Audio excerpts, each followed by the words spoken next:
Het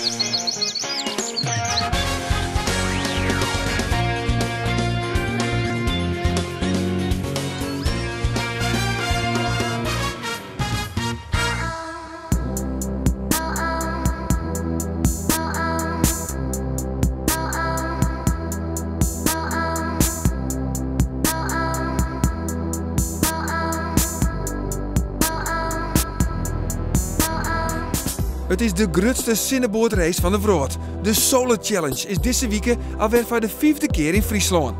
De route start in Grijns en gaat dan via Drachten-Snits uiteindelijk naar Haas, dat ze tongensje de tolships komen. Sneun is de finish in de Prinsentuin in Ljouwert. De zinnenboorten zijn door het team zelfs betocht, ontwikkelen en bouwd.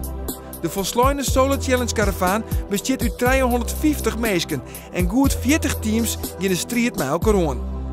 15 teams komen uit het buitenland, als Bahrein, China en uit Amerika. En alles draait maar om één ding. Waar helpt de meeste kracht uit de zinnen en wordt de winnaar van de Solar Challenge 2014.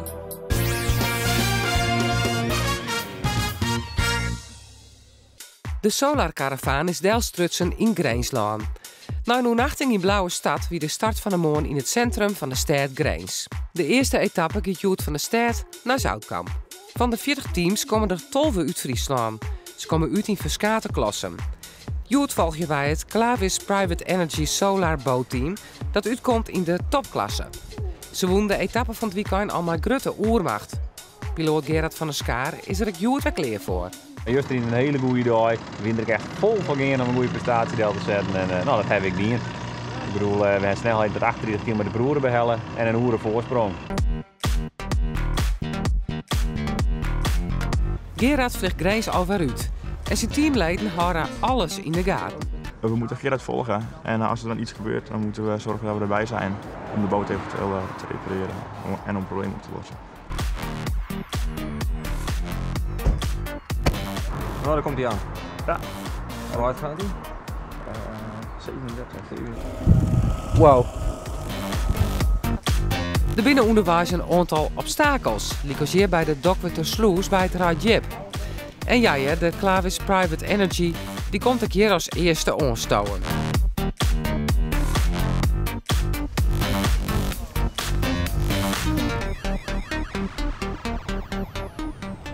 Ik ben wel echt al 2 jaar in de ontwikkeling geweest en de verbetering geweest om hem sneller te krijgen, maar efficiënter, maar betrouwbaarder.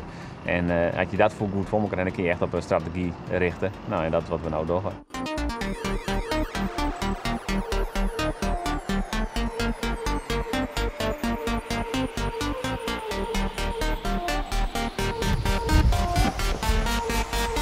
Ready? Go!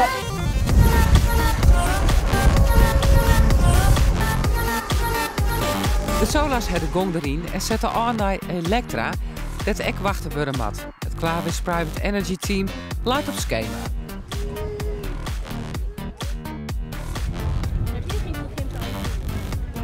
Alles volgens plan? Ja, het gaat hartstikke goed. Mooie tagland, dus goede snelheden, mooi waar. We zijn helemaal tevreden. Vind je? Ja, heerlijk. Dat is echt fantastisch, daar komen we voor. Ja, het is de Solar Challenge toch? Nog daarom. Dus, En natuurlijk een geweldig team heb jij weer. ja, en dat is ook wel leuk dat iedereen dan in het zonnetje zit. Absoluut. Niet alleen de bestuurder, dat toch wel, hè? Ja, Ja, heel goed. Heel goed, ja. Fantastisch. Van Electra is er nog een etappe naar Zoutkamp, daar is het eindstation. En de hele uitslag kan je nazien op internet.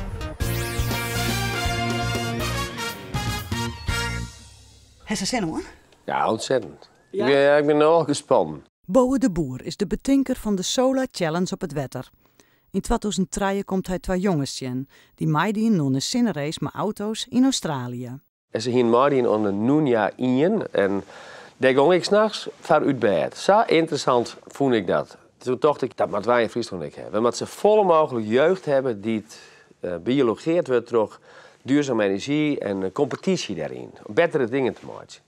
En toen hier ik in mijn Holland, maar ja, dat moeten we in Friesland net met auto's doen natuurlijk, maar dat maakt hier met boten.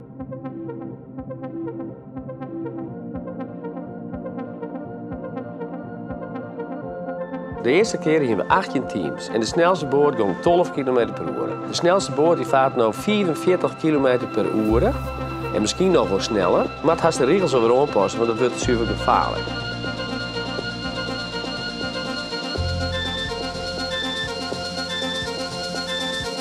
Ze denken al jaar dat ze winnen kunnen, maar dat wint maar niet.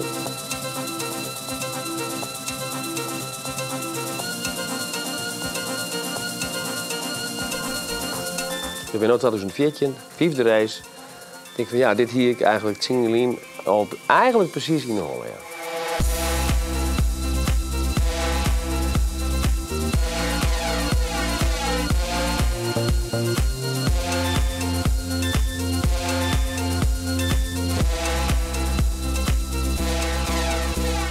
Het is 4 waar de grootste van de wereld. En er doen nu meer dan 40 teams aan mij. Maar ik verwacht over 2 jaar, en zeker over 4 jaar, als het culturele haastheid is, dat we richting de 70, 80 boorden gaan. En ja, dan best, dat kunnen oren nooit weer inhalen. Dat is onmogelijk, want dit is het wereldkampioenschap.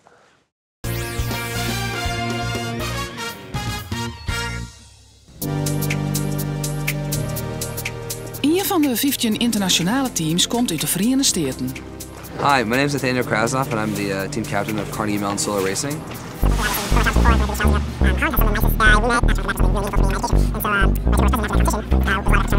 She's also an electrical engineer. And what are your chances?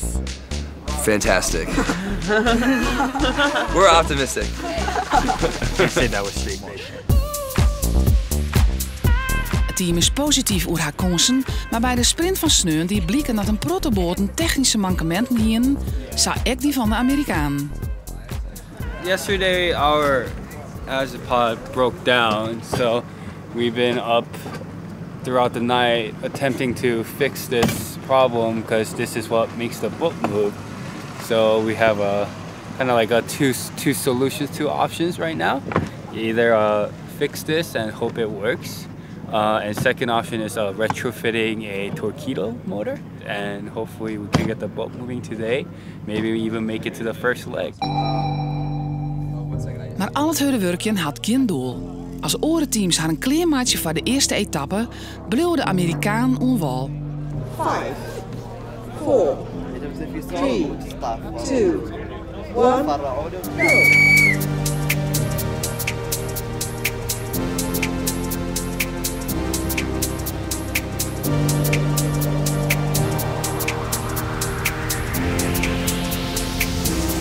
Als de boten bij de eerste sluis omkomen, stapt het Amerikaanse team in de auto op weg naar Heeg.